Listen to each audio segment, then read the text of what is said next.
You see, these instances of mass crimes against humanity, Yes. have left a deep scar in the collective psyche of the nation.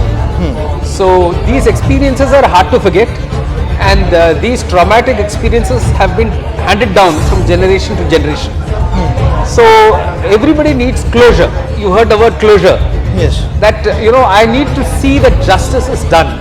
There's always a yearning of the human spirit that justice should be done, and more importantly, in my lifetime. I've seen my son burnt before my eyes. I've seen my husband burnt before my eyes, and I don't find a closure. I don't find the people who did that being brought to justice. So this cry has been there for long. We've heard people say that once violence happens on this scale, involves big people, justice will not be delivered.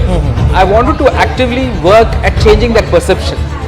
That despite the passage of time, when there are people waiting for justice, we must answer their calls for justice. Perception. There is a perception among the Sikhs, the people, justice-loving people all around, that even the ruling dispensation of that time was actively involved, and the famous statement by Rajiv Gandhi, "Jab bada ped girta hai, dharti hilti hai." Correct. So how you find that political patronage to the perpetrators?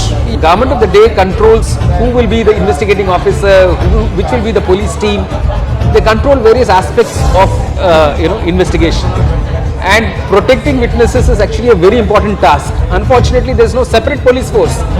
The same police force which is supporting the criminals is expected to protect the witnesses, and that cannot happen.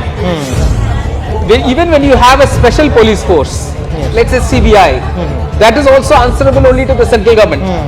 So you have the political executive controlling all aspects of law and order, including investigation, which is why we had the International Criminal Court.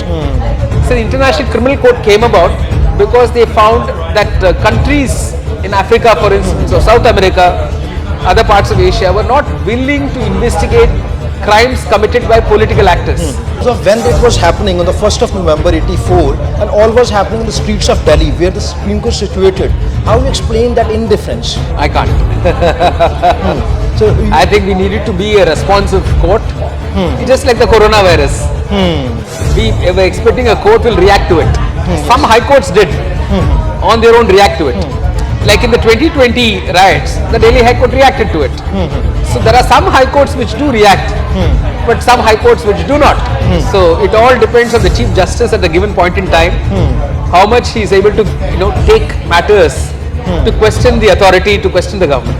So what you have recommended in the judgment that we need to fix this. Exactly. And as a government or law ministry has They're not interested.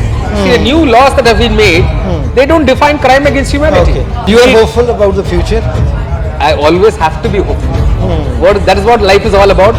History teaches us that no despot continues indefinitely. No rule of tyranny continues indefinitely. There is always a space for change and positive change, and that is the hope that should keep us going.